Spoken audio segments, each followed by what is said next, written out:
de cuáles son los efectos dinámicos sobre la resiliencia de los sistemas de pensiones que tiene el hecho de que existan todavía, bueno, existan o barreras o desincentivos para una integración mucho más competitiva, digamos, de las mujeres a la masa de contribuyentes, a la fuerza laboral formal. Entonces, vemos las brechas en términos contributivos de los hombres y mujeres en América Latina y el Caribe, correlacionadas con las altas tasas de transición, los altos índices de informalidad y las bajas tasas de empleo, tendrán un impacto significativo sobre la futura adecuación de los ingresos por jubilación. En casi todos los sistemas, los historiales contributivos incompletos tienen como resultados menores derechos a pensión. Entonces, son ahí, yo creo que áreas de oportunidad para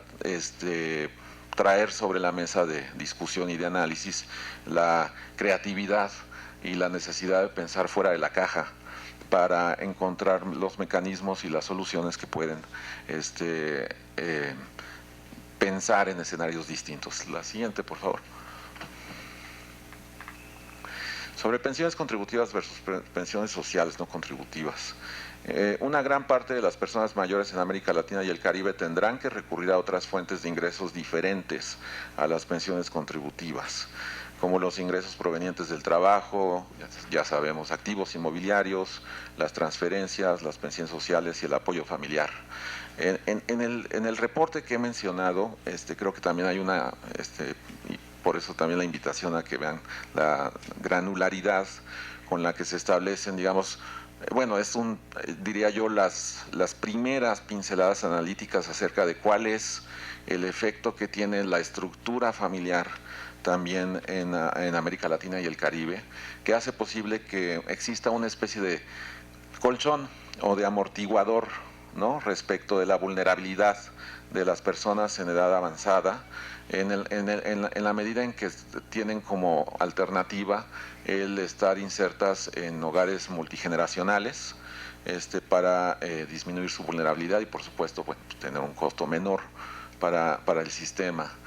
Lo cual es un bono, yo diría, temporal, porque también lo menciona el estudio, en la medida hay una tendencia clara a la urbanización y, por supuesto, también al cambio de la pirámide demográfica, que también ya es acusado, lo cual hace pensar que este recurso, que además es un bono, yo le llamaría un bono cultural respecto de la cohesión familiar intergeneracional, sea también temporal, en la medida en que de manera más acelerada el patrón de envejecimiento de la región se homologa al de, por ejemplo, la muestra de países de la membresía OCDE. Entonces, donde ya es un motivo de alerta e incluso de alarma el hecho de que ya existe un patrón muy claro en, por ejemplo, Europa o en Japón, del efecto del envejecimiento acelerado de la población. Y lo que esto implica, por supuesto, en lo que también ya se mencionó respecto del valor o la palanca que todavía implica el contar con el recurso de beneficios o los llamados también pensiones sociales para grupos vulnerables, principalmente la población en edad avanzada, que tiene, por supuesto, un peso fiscal importante que en la medida que progresivamente, en la medida en que la población avanza más en el proceso de envejecimiento, podrá volverse mucho menos costeable. Entonces, ingresos fiscales para sostener un perfil de beneficios o de pensiones sociales, por ejemplo, para población en edad avanzada, se vuelven por lo pronto factible,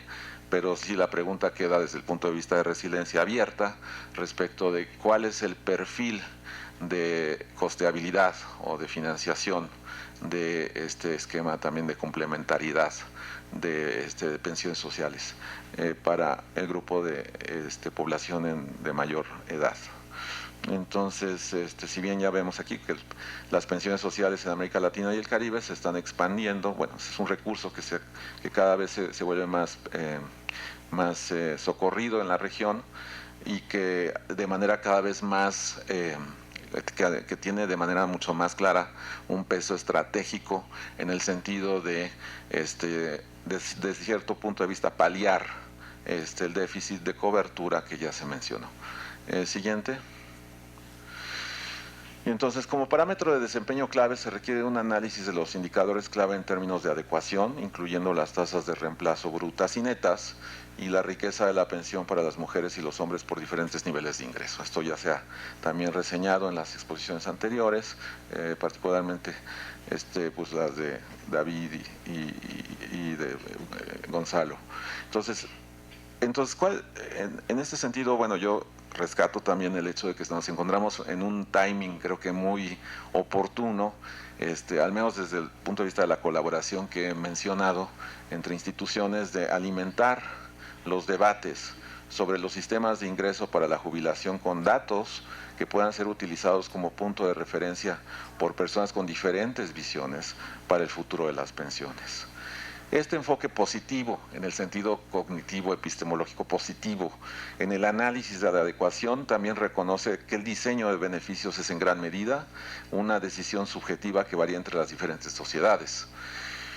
Al mismo tiempo, mientras que se analizan opciones de reformas en los diferentes países, es importante comprender las elecciones que implican en términos de políticas. Y es ahí donde digo, por ejemplo, si se trata del caso mexicano, habrá que establecer cuál es por supuesto, y con los indicadores que esfuerzo analítico a la fecha, cuál es el piso, digamos, de proyección sobre lo cual se puedan montar escenarios desde el punto de vista sistémico y de resiliencia de la economía, ¿no? Particularmente la economía mexicana, y también, bueno, pasando también por la variable adicional, que es cuáles son las condiciones de mediano y de largo plazo que sostienen, diría yo,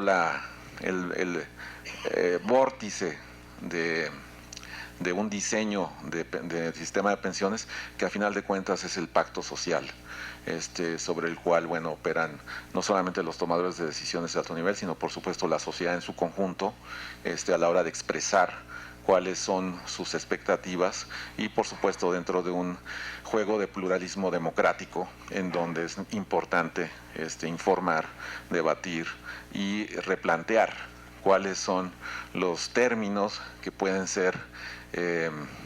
modificados de acuerdo a las necesidades futuras de cada uno de nuestros países. Siguiente.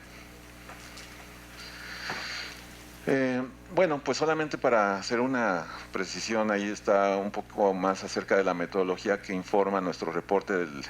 panorama de las pensiones en América Latina y el Caribe.